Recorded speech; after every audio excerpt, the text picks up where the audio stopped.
Thank you all for coming. This is certainly an exciting time of year for us. This is, ironically, the very last day of preseason conditioning for our players, so probably a great day for them. And we have started a tradition here that we will run the steps of the Cathedral of Learning, because it is so unique to Pitt that is something we've incorporated into our last day of conditioning. So we have T-shirts made for them, and it's kind of a special ceremony as we close our conditioning. And it's exciting because now we get to do our favorite part of our job as coaches, and that is prepare for our season. We start official practice on Monday. But before I get into our season, we have had some transition in our staff, so I'd like to introduce some of our staff so you're familiar with who will be on the sideline and around our team. Back with me once again, my three assistants. Our associate head coach is Kathy McConnell-Miller. My two assistants, Carmen Bruce and Lindsay Richards, are here. And we have some new additions. Bianca Smith, who came from being an assistant coach at Rice University, is now our director of basketball operations. And Brianna O'Rourke, who is coming off of playing overseas for the past 6 years. She is our video coordinator. And once again with us in a different capacity is Monica Wignott, who was very instrumental in our NCAA tournament run last year and gave us her last year of eligibility playing basketball after 4 years of volleyball, and was a huge impact, and will now finish her master's degree in sociology as our graduate manager. We also have promoted Jen Toscano, who was our academic advisor, is now our associate athletic director for women's basketball primarily, but does deal with some other sports here. And then replacing her is Tilly Sheets as our academic advisor. So some transition, but as we move forward, we are excited about the staff that we have in place. We were with our players over the summer for 2 hours a week, as well as the first 2 weeks of school. And my assistants were great with player development and getting our players ready.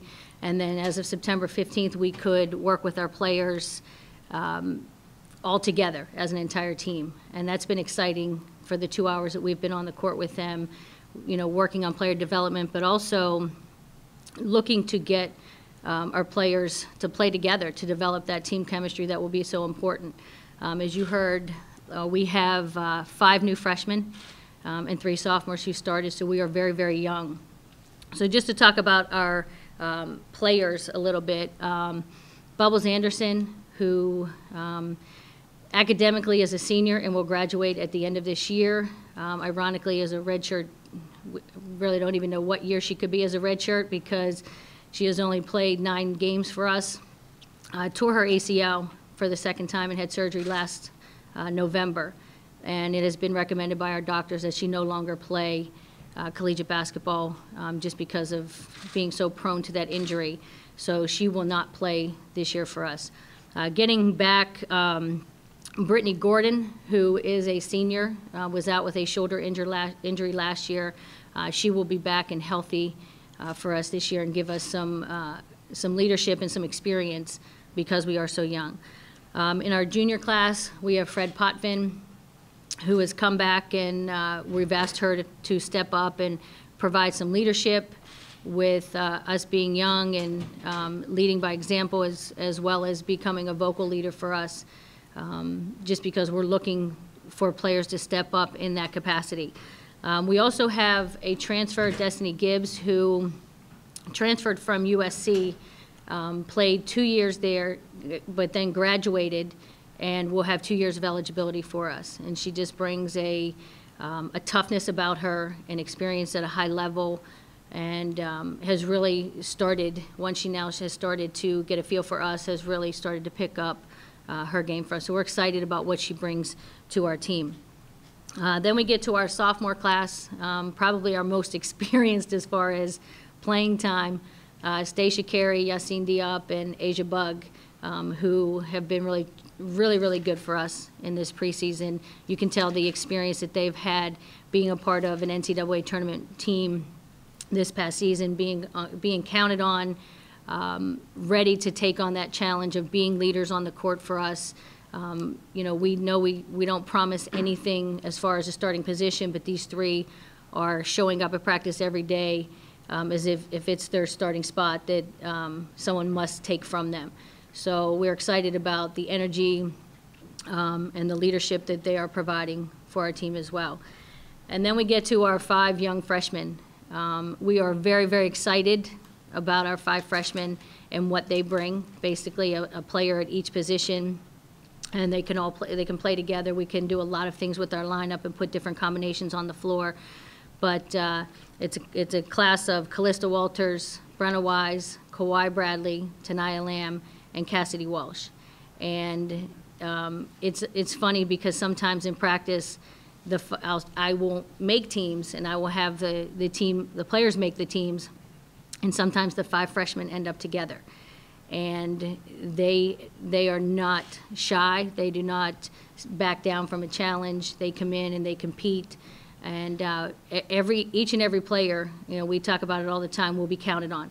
They will be looked to step in and make contributions each and every game. And it could be a different player stepping up each game for us. But we're excited about the combinations that we can put on the floor. We can go with a bigger lineup, even though we're not real big. As Stacia Carey is our tallest player at 6'3", we could go a lot of different combinations where we could be bigger at the guards, we could be smaller, we could be quicker, we could be more physical. We're excited what we can do defensively of mixing up our combinations. And you know, we've only been with them sometimes 40 minutes, sometimes 1 hour, and I think we're just chomping at the bit to get to that 2-hour practice, a 2.5-hour practice, where we now can see more of them and spend more time as we start to implement our system and see what we have going into this season. So we're very excited. A couple things we have on our agenda. We have October 9th it's homecoming weekend, but we will have Midnight Madness, and we will put them in front of some people for the first time, so we're excited. We'll do a scrimmage at the Heart Health Fair on October 25th. So we take it one day at a time. We know we're young. I know the expectations will be low. I wouldn't be surprised if we were picked 15th in the ACC again, but that doesn't say that our expectations are that low. You know, we've had a taste of success this past season with the NCAA, so we've kind of raised the standard, we've raised the bar, and I think our players have those same expectations going into the season. Our goal coming in was to get to the middle of the ACC. We've gotten there, we want to stay there, and our goal was to get to the top of the ACC and compete for championships. But we know we take it one day at a time, and I know that we will get better as the season goes along. Questions for Coach? Suzie, is there anything you can do pre-season practice to try to mimic or give these guys experience that they don't have with some of your young players? How do you deal with that part? You know, even though we've been so early in preseason, right away, as soon as we've started to put in our offense, we've been going 5-on-5. I just saw how valuable game experience was for our players last year. I mean, we looked like we hadn't played together. In our very first game on that Friday morning, we played Princeton. And I just remember us looking shell-shocked, playing in front of a big crowd, game lights on, uniforms for the first time in that atmosphere. And I didn't think we handled it very well. And I know that game experience will be so key for us in our productivity. And so what I'm trying to do is get us in 5-on-5 situations on a daily basis.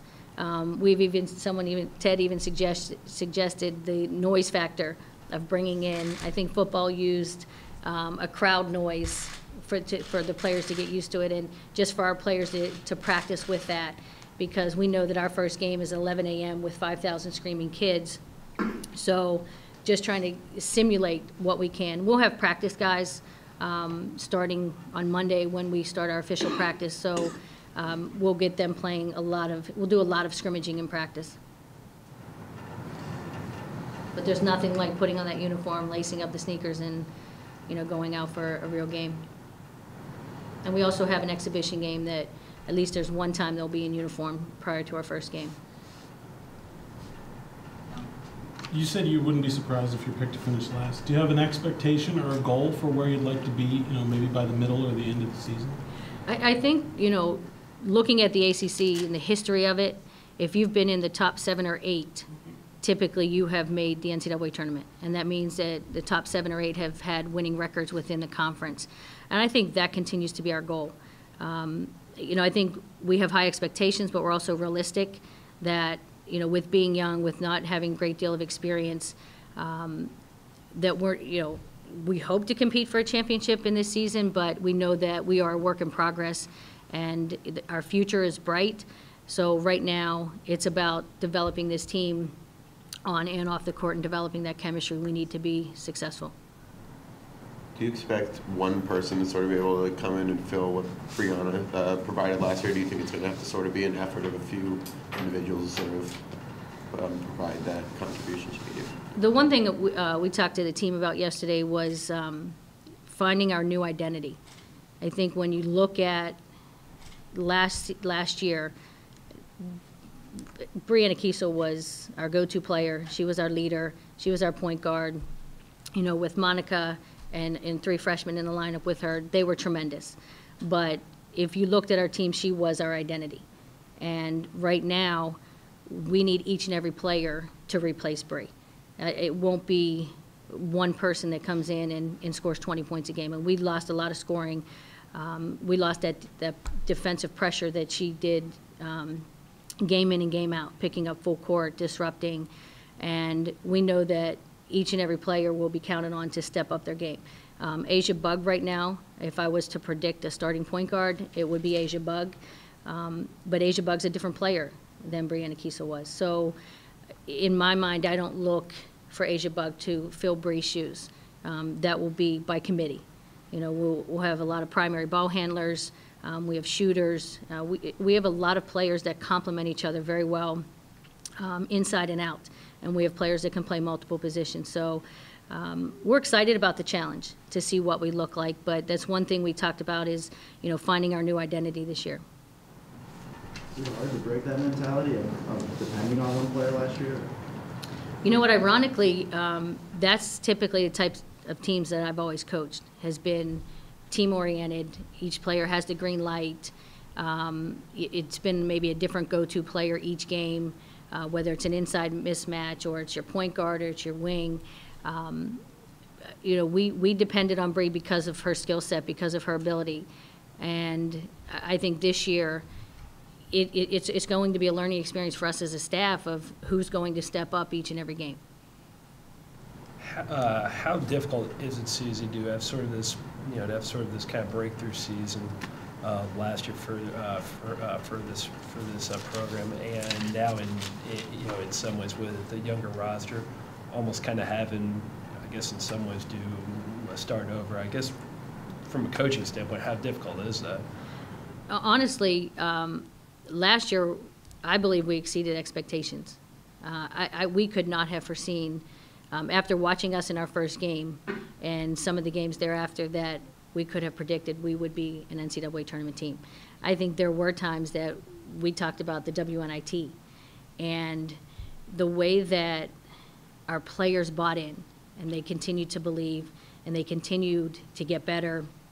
They continued to trust each other on the floor. They developed that great chemistry. There was a lot of growth that happened. And we saw that over the course of one season, with 3 freshmen and Monica and Bree, putting those 5 together in the starting lineup, and then you have your players coming off the bench and making contributions. I think going into this year, everybody knows we're young. Our players know we're young. And I think they're motivated. For us, it's exciting because we're seeing our players motivated in the weight room, in conditioning, on the court, in practices. I mean, they're competing. Yesterday, our last practice before our first official practice was one of our best. They were just playing hard. They were competing. They've kind of developed some rivalries between some of the teams. They're starting to pick their own teams and who they like to play with.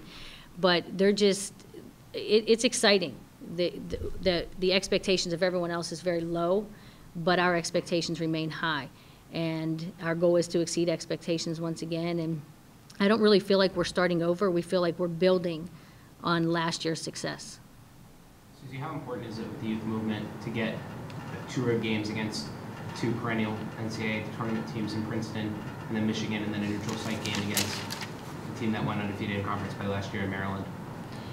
You know, we look at, when you put your schedule together, you have an understanding of what it takes to be in the postseason.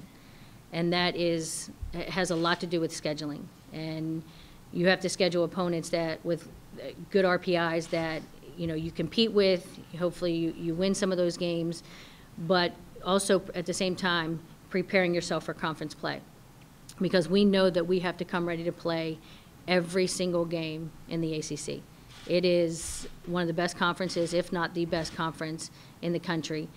We have great players, we have great coaches. So the non-conference schedule is put together to prepare us for the ACC season, but with the goal of being in the postseason in mind.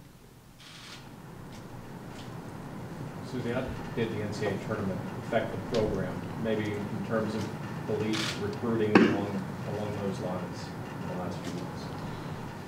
You know, the NCAA tournament has helped us in a lot of ways. I think giving our players experience, raising their level of expectations of wanting to get back there and have that experience. With recruiting, it has opened up so many doors.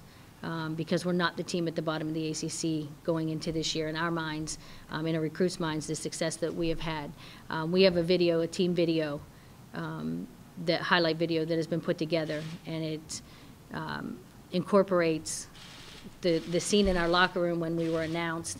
It puts in, it has highlights from every player, not so many shining moments with me dancing. But it's just a great video, and with recruiting, when recruits see it, they absolutely love it. It's something that we want to experience again. Having seen that video, the players want to experience it again. Recruits want to be a part of it. So I think it's changed in a lot of ways. And the one thing we talked about is how the success has happened so quickly.